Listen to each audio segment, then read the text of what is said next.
Hey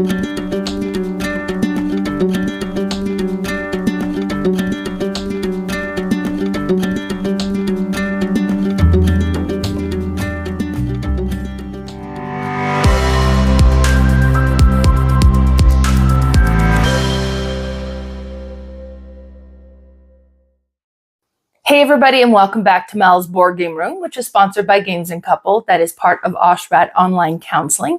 They do couples therapy utilizing a lot of board games as a tool, so be sure to check them out. Now today we're going to be checking out a game called Skyrise. So I got this a couple of weeks ago now. It was just, the Kickstarter was just delivered. And I think mostly everywhere now, there might be some part of the world that they're still waiting for this to be delivered. But I got to play this one quite a few times now. I saw its prototype form. Roxley is local to Alberta, so sometimes we get perks to see the games early on or try them on early on. This one wasn't one that I had tried out. In fact, I also didn't really look a lot into it. With Roxley, I tend to just, I know I'm getting them. I'm not too concerned about the gameplay because I know it'll be good. So let's have a look at this one. So this one here is the Kickstarter edition. So it's not the retail edition, but it's also not the top of the line Sundrop version either. I went one step below and it seemed like a responsible choice at the time, but now I'm looking at the top version there. It's good, but this one is also really good. And honestly, the retail portion with the wooden blocks also looks really good. So it's all good. First thing I want to show, and let me get the lid off here, is the side of the box. I love when a board game will do this. This is the instructions on how to put everything back in the game after you're done playing. And it tells you where everything goes. So, and then speaking of that, I'll just show you this and I'll show you the rule book after, but the game is so well organized, and then you have a lid that holds everything together. And I don't know if I can get you to see, but it's like embossed with the Skyline logo on here. And of course, this is all described right on the side here of how it goes in. So they have done a good job with this. Like, if I need nothing else about the game, I'm already impressed. But it just keeps getting better. So first, let's look at the rule book. I like a rule book like the same size of the box. That's my preference, and then they've done that. Nice, bright pictures in there. One of the things is like the components show the retail components. So if you're getting a retail copy, or if you're like, well, do I want the retail copy? You can see what they look like there. And like I said, it looks fine. It looks cool. But then it's nice, I think, sometimes if it shows like what the upgraded component is. But I could see if you got the retail portion, do you want to be teased about it, that there's fancier bits out there? It's just a matter of making sure that you recognize what the component is. Sometimes it's nice. And then, of course, nice big setup page with pictures and steps on how to set the whole game up. I really love that. And then with this one here, it kind of talks about each component of the game and then gets into the gameplay from that. What I found out was neat is if we had specific questions, we would go to this page. And if we're like questions about the flow of the game, then we went to this. It was really well designed. The rule book was easy to follow, and it was really good. Each player will have a player board. They are double-sided, so you can decide which side you want to play. They are double, like, was it double layer? What is this called? But so when you're putting things in here, they don't move around because it's it fits inside of it. So then that's really nice. So there's 4 because it's a 4-player or up to 4-player game. So 2 to 4. There's that. Let me look at the component and I'll show how to set up. So we'll take this off. You have the bases. Now, from what I understand, the retail doesn't have this like 3D component to it. It's just a tile. The Kickstarter copies have this really fancy, okay, mixed thing. They're good. It looks good. I am impressed. This looks good. Another thing I'm super impressed about is each one has printed as to where it's supposed to go in the box for it to fit perfectly together. They thought of absolutely everything. Nothing was forgotten in this game. And then, so you'll be pulling and placing these depending on how many player you have. So in a 2-player game, you'll have 2 of these tiles, 3 players, 3, and if you're 4 players, you're putting them all out. You also have this middle portion that'll fit into this like that. And then this is always in play. That's the inner island. So that's these components. I'll put this aside. I want to show this player aid. Okay, somebody had commented there's only one. Really? Why can't they make 4? I haven't found it to be an issue. So this side here is the setup player aid, and it shows you how to set up the game depending on the number of players. Of course, you can do it from the rule book, but once you learn how to play and you don't want to pull out the full rule book, you don't have to. It's right here. So in a 2-player game, you have the 2 tiles, the inner island, and then everybody gets 5 wonder cards. And then you'll put out the key, and each player will get 2 wonders, and then it shows what needs to be pulled out of the tokens. In the 3-player game, it shows that, and then the 4-player games, it shows kind of all of the steps of how to set up the game. I'm really liking that. Then you have the rule aid, and this is where it's like, it hasn't been an issue because we just had like the one person says, okay, so here's how the auction phase works, and then we play.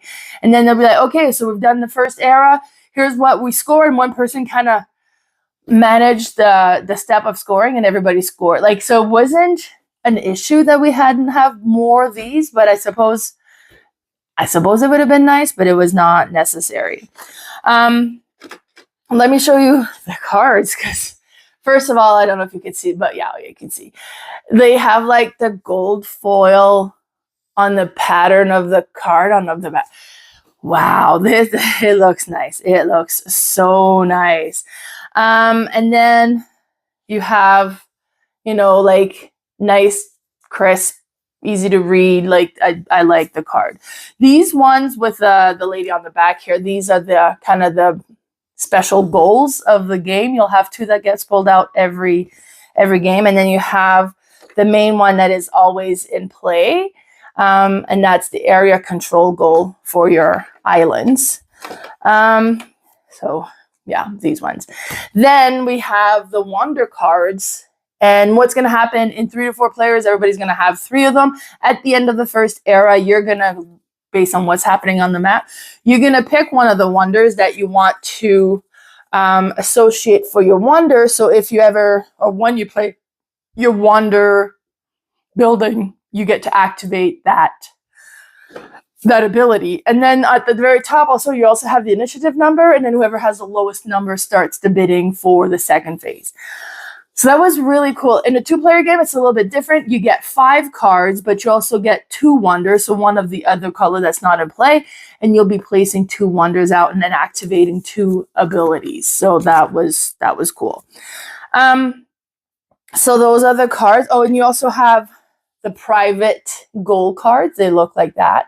And then it's just 10 points if you have 4 or more buildings on a certain colored area on the board. And so it'll be like, that'll be the goal. You just don't know who is trying to concentrate on one color. Sometimes it'll be obvious, sometimes it won't. You only need 4, so you wouldn't, so you may not be aware. See, it still looks so good. So we have the metal coins here. Now this is in the deluxe copy. The retail copy has cardboard coins, which looks great as well. This is a key of the city. The first person to get rid of all of their buildings in the second era gets the key with a bonus 10 points. And then the second person to do it in a game of 3 or more players gets the 4 coin, and then that's 4 points. You have these tokens, wooden tokens, to keep track of score, but the deluxe copy comes with little blimps. Let me pull them out. I can do this. They can come out. It came out, okay, so, but like super, super detailed. And what's really nice is there's a little notch on the top, so they add, and then there's a little groove in the bottom, so they stack quite nicely as well as you're scoring. There was one game, Foundations of Rome, where it was just cubes and they would stack on top and they would always fall off, and you could buy kind of like a Lego type that would stack nicely, but these ones do stack, so it's not an issue for that, so that's good. You also have, with a deluxe copy, these, and I don't remember what they're called, but these little wooden tiles, because you have four location, A, B, C, and D, and these tokens are going to get spread out on the map, and they're going to be worth different points for each tokens you collect of that letter, but you don't know what the value is going to be. It's going to be between the 3, 4, 5, and 8. And then as you collect the letters, you can kind of go and start looking at what the score is. So you don't know until you get the letter, and then it's like, okay, I just got a D and that was an 8, so that's the highest point, so I'm going to try to get more Ds. And then you would go and try to collect more Ds. It comes with the Skyrise bag. This holds all the tokens. So the tokens will have little tokens of the different type of areas that you can be. So there's the yellow one, the white, like the beige one, the brown one, and the green one. And then it also has those letter tokens. And there's going to be some wild ones that you can associate to the area that you want. There's always like a plus one as well. That's kind of worth, depending on how many tokens you've collected, is going to be worth that amount of tokens. Oh, look, there we go. There's a plus one. I don't know if you'll be able to see because it is quite small. But the top of the line deluxe copy that I don't have, these tokens are wooden. So mine are cardboard. I mean, it doesn't change anything except, it looks good when it's wooden. So mine aren't wooden. Let's keep that in mind. And then we have the buildings. So if you notice, the buildings have numbers on the back. And there's 3 different sizes. I'll grab this one. And each building is kind of like has a unique design. So we have the 3 different kind, like the small, medium, and tall. But they're like really detailed. They look really good.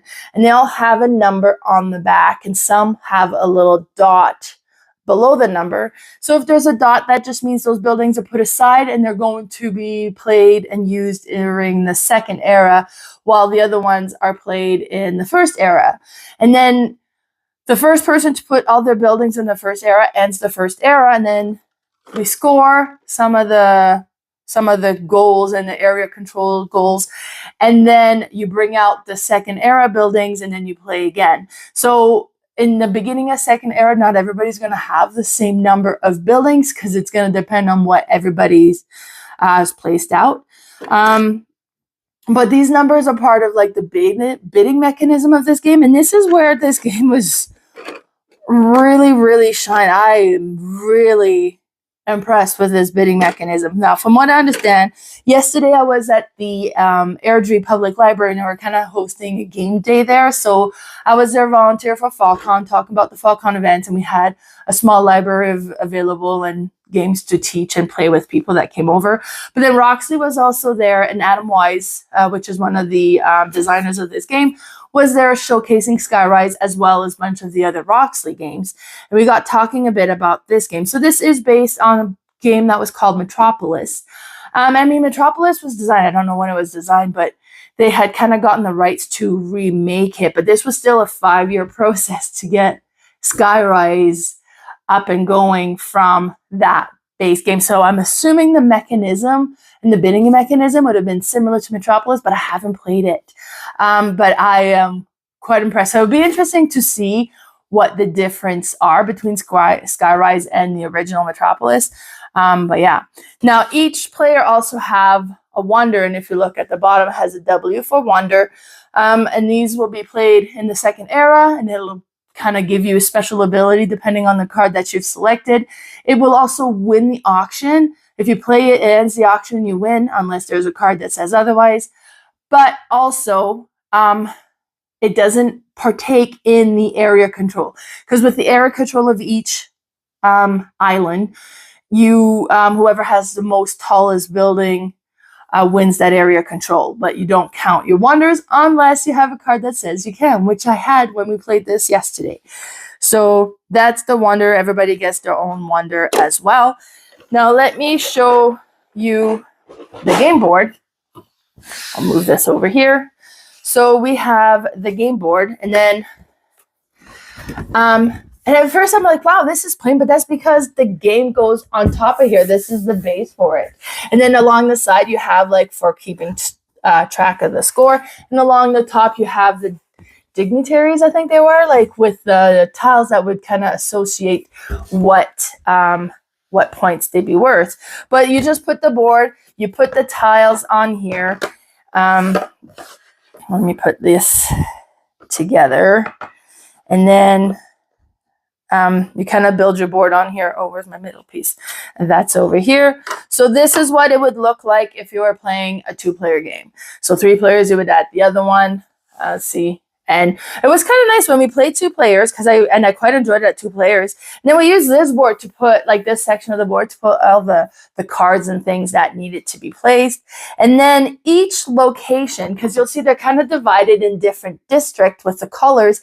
And then each one of these is going to get one of the little tokens from the back, kind of giving it either a token that represents one of the areas or tokens that will have the letters and stuff like that. So they all going to have this.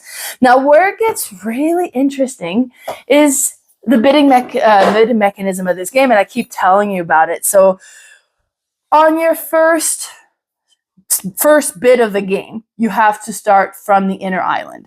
So let's say this one was okay, well, I'm starting here. I'm going to put a 14. I wouldn't. This one has a dot. So I'm putting a 31. Okay, so, and I would put it with the number face up because all of the buildings can stack one way or another. So I would put it on the number face up to show that's the initial bid. Now the next player would have to play a building that has a higher number on a location that is touching the side of this. So we can go on the green, the yellow here, or the brown, the yellow, and the green here as well. So I'm like, okay, and maybe my goal says I'm trying to go on brown. So I'm going to bid on the brown and hope I get access to that. And I have a 71. Now the other player then could, well, I'm going to take my 72 because that beats 71. And I'm going to go and bid on this yellow space. Now, because when you bid on the following space, it has to be in an area surrounding the last bid. So, okay, you bid this way, so I'm going to bid there. So now I'm trying there. Now, they also have little bridges between the islands. So if I was going to trying to outbid the 72, I could go on this other island here in the beige portion because it is connected by the bridge, or I could go over here as well. One thing as well to keep in mind is you have some, and this one's not so bad, but you have some blimp, and sometimes the blimp will block 2 areas from touching. So then that means they're not adjacent and you could bid from one over to another. And then if at any time I say, okay, fine, I pass, everybody's passed, then whoever has the highest will flip their building over. They'll take the token, add that to their player board, and everybody else that has the numbers up still takes those back. And then they go back into the buildings you have available to score. And so it gets really interesting because it's like a bidding, you're trying to outbid, but you're also trying to consider where it's going to land. It's like, well, geez, I could outbid you, but you're on the brown and I wanted brown.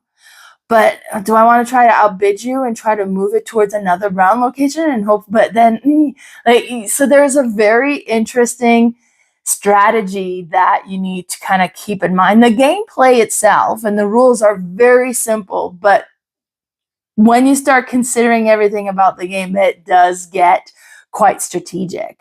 I was super impressed with this one.